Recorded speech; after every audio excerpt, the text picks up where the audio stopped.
funder of community activity in the country, and thanks to national lottery players, in England alone, we award over £450 million every year to about 10,000 organisations. So at any point in time, we have about 17,000 grant holders that we're working with. Over 80% of the grants that we award are below £10,000, so on the smaller end of the spectrum, and about 70 to 80% of our awards go to organisations with a turnover below £1 million. So we are really a funder of grassroots community activity. What we wanted to do is to reassure those 17,000 grant holders that we would maintain our support, that we would be there for them, and that we would continue to be.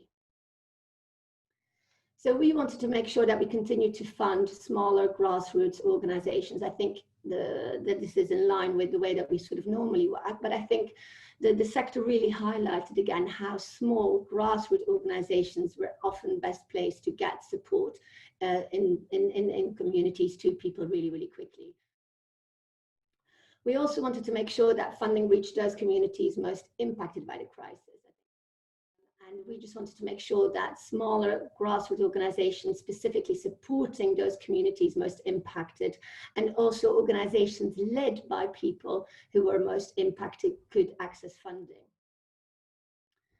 Infrastructure organizations, I think you'll be pleased to hear that for us, it was very clear as a result of the pandemic and in the context of the crisis, how valuable infrastructure organizations really were to support those grassroots organizations as well.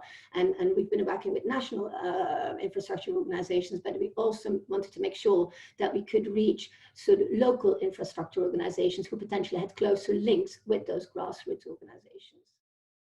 And then finally, again, building on a point that I believe Alison made, I think that the crisis seemed to have created a real impetus for organizations to work more closely together. And partnership working at the National Lottery Community Fund is something that we've been supporting now explicitly for some time. But I think the crisis really pushed for more partnership working, and we thought that was very positive, actually. And we want to absolutely build on what we've learned over the last few months and what we've heard from our grant holders, from stakeholders in the sector. Now, we realize that many organizations will continue to struggle financially in the next few months, years. So we will need to make some tough decisions. But where we're at the moment is that we definitely want to continue to support those communities most affected by COVID. We know that certain communities have been underrepresented in our funding, we know that. And also we have heard that certain communities don't think that the lottery funding is for them. So we want to absolutely continue to reach out, make sure that our funding is as accessible as possible so that it can be.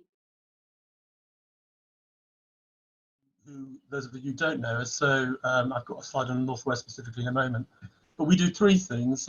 We are the largest corporate funder spending money only in England and Wales, which is a bit of an indictment of corporate Britain, actually. We're not smaller than lottery, but we are a big funder. But our focus is on sub 1 million charities. So primarily it's organisations in this sort of area, 200 to 400, 500,000, that sort of scope. We do go up to 1 million, but we don't go lower than 50,000. So we're not grassroots, so lottery funding.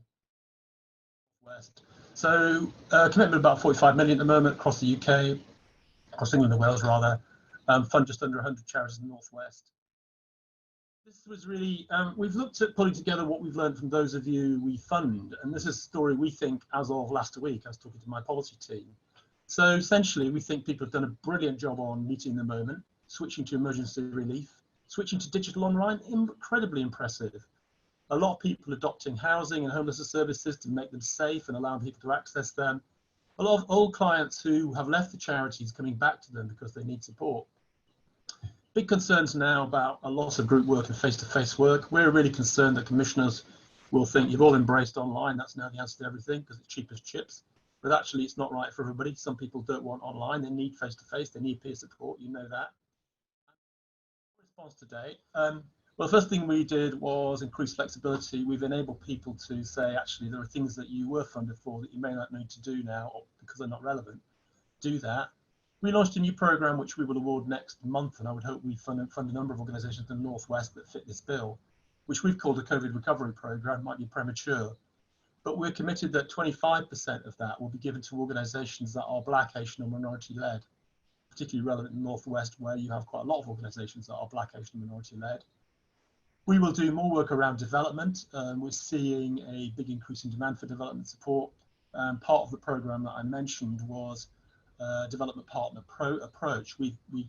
As I noticed earlier, we do a lot of what we call enhance. We try to systematise that with people who work alongside charities for what we think will be a significant period of transition, both in how they provide services and how they raise income over the course of the next 12 months. For charities, we think business and service models will continue to be really challenged, though for obvious reasons. How organisations adapt in the next couple of years is going to be critical. Will they survive at all? I suspect many will, but will limp on. We know that voluntary sector organisations tend to have a kind of roller coaster income and expenditure, especially small local ones, and that may well just continue. But will many survive? I suspect many will, but it's going to be a struggle. And there may be opportunities to build from this in terms of local reputation. Real concern about the impact on marginalised communities, whether that's frankly traveller communities or whether it's a Black, Asian, minority ethnic led. Maybe people will perceive that charities have really responded amazingly, and local government, local people will support them much better than they have. The doom for me is that it isn't a new nirvana. That demand and need will grow even more. Charities will go back to always, when actually we have learned different ways to operate, and I think that mix of way in which we provide services, actually online has improved access to some people, and particularly vulnerable people, and we need to recognise that. Discussion, a very personal perspective. I've been utterly astonished and amazed and surprised, but shouldn't have been, by how fantastically small charities generally have pivoted. Really concerned about leaders, really concerned about chief execs. They seem upbeat at the moment, but they're exhausted and they're not thinking enough about themselves. They're thinking too much about the people they're trying to serve, which I understand. Digital's fine, but comes with a lot of caveats of people who can't reach it and can't access it. Ditto short-term income. Seems to be plenty of money around at the moment. What happens in 12 months' time?